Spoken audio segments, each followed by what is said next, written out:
So guys, we're back. Part three of reacting to your emotions, right? And so when we are in church, guys, and we receive a good word, let's say we receive a word on giving, right? We react, and you put the offering basket, and so many people give, guys. You get tons of what you get, more than you would normally get when you do a sermon on giving, right? Because people react emotionally. Sometimes people take advantage of that, guys. They share a sermon for you to give, right? But giving is important to teach on, because when you give, you receive, guys, and giving is of the kingdom. So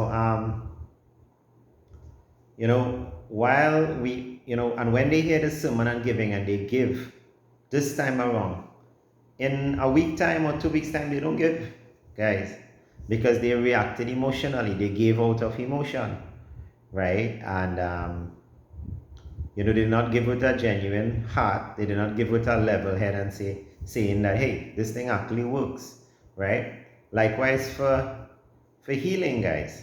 You may hear a good sermon on healing, right? You may hear some testimonies on healing, how to go and lay hands and command sickness to go and be healed in the name of Jesus. You hear that, guys, and now you're pumped, you're emotional. You go and you lay hands, right? You go and you speak forth healing, right? Now, you do not meditate, you do not internalize it. All you are doing is you are operating on based on what you heard, and you are emotionally reacting to what you heard. That is not how we do the word. You take the word, like when I give you these videos, you take the word, you meditate on it, you get it in your heart. When you get it in your heart, then, guys, you go out and you will actually practice it. So, when you hear the word on healing and you get emotional and someone's sick and you go lay that hands on them and nothing works and it doesn't work, you just walk away from that, guys. Why? Because you did not internalize the word. You just operated out of emotion. In 2-3 days time, you no longer laying hands on that person and say, be healed in the name of Jesus. That is gone, right? So we need to reach that stage, guys, where we do not just hear the word and get emotional and just operate within that day or within that hour, right, guys? But it must be a lifestyle, a lifelong commitment. Just like salvation, you hear a word on forgiveness, you go watch a play on going to hell, like Hell's Flames, right, guys? You get emotional and you run up to the altar and say, Lord, I give my heart to you. While grace is free, guys, and I'm okay with all of that, and I'm okay with using the tools that are given to us, please note that salvation is beyond your emotions. I wanted to catch that, right? Because you will run up there and you will give your heart to Jesus, and guess what? The next day you're back out sinning. Why? Because you came to the altar out of emotion. You need to come to the altar at, not just as a reactionary thing, but you must actually decide, hey, I am committing my life to Jesus. I need this Jesus character. When you do that, guys, you will continue to follow Jesus. You will continue to commit your life to Jesus. What happens? A lot of people react out of emotion, and guess what happens after? Right? You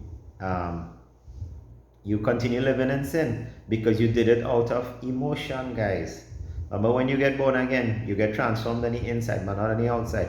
You can only get transformed on the outside by renewing your mind. By renewing your mind, you have to be in the Word. You have to be seeking the Lord, and then your mind will become renewed. And then you will get transformed on the outside, according to Romans 12:2.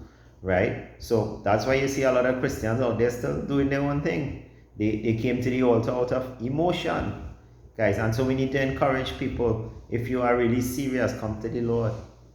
Commit your life to the Lord.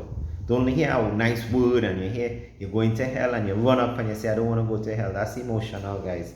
You have to make a deliberate commitment, like I made, like a lot of people made. I am going to see this thing through to the end. I am going to follow Jesus. I am going to commit to Jesus.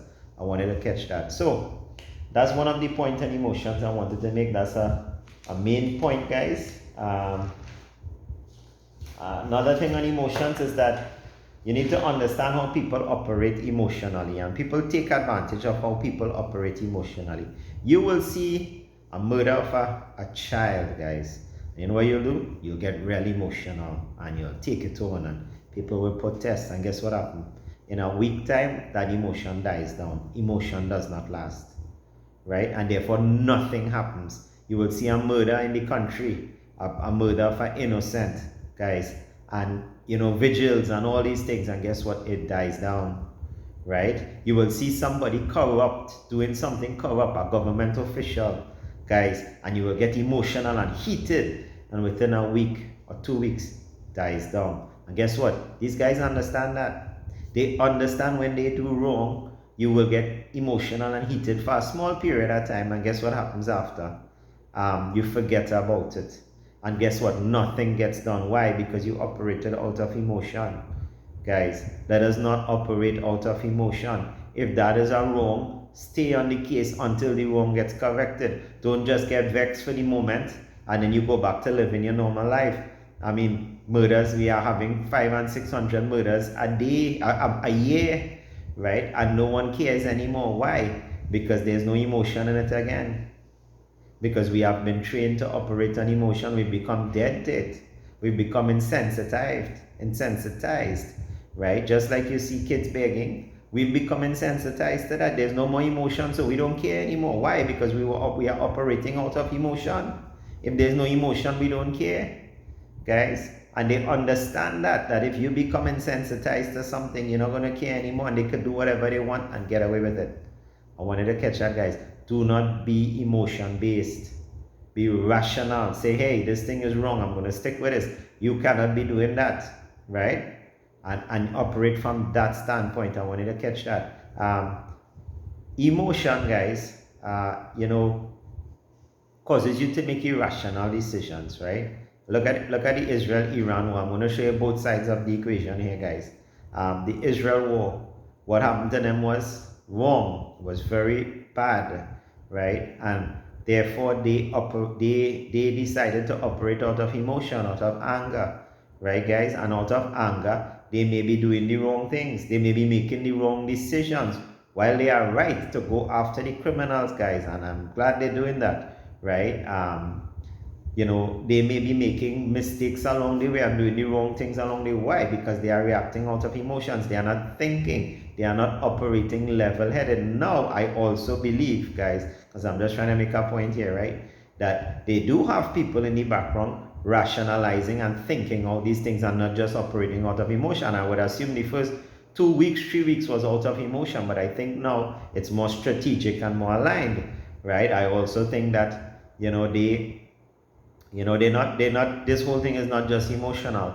They do have a plan and an agenda, and they want to, they want to accomplish something, right? So I wanted to catch that. Now, on the other hand, the perpetrators that did the crime, that did the act, right, they were attempting to play on emotions as well to get Israel to react, but they did not cater Israel reacting the way they did, right? So they misplayed their hands, guys. And guess what? It's backfired on them now. They are in a war. They did not cater to be in a war. So when sometimes I've seen it in my land, guys, that when sometimes the simplest thing, right, what they have taken for granted ends up backfiring, guys. And because it ends up backfiring, guess what happens? A whole set of bacchanal happen out of that. Weeks and weeks of protests by a simple thing. Look at the George Floyd in the States. They didn't expect it to go on for so long. That little thing triggered a whole big movement for months or years, guys. That event, that one event. So, while they tend to play on emotions, sometimes it backfires, guys. So don't operate emotionally. I want you to sit down and analyze and be level-headed. Be of a sound mind, guys, right? So that you can make rational decisions, so that, you could get a positive and a good outcome. That's the point I want to make. And don't let people use emotions to target you as well. I wanted to catch that. So guys, Lord, I thank you for this word. I thank you for, continuing to teach us so that we may improve in our lives, Father. And I pray that you open the eyes of all our understanding, including myself, Father, that we will know how to operate outside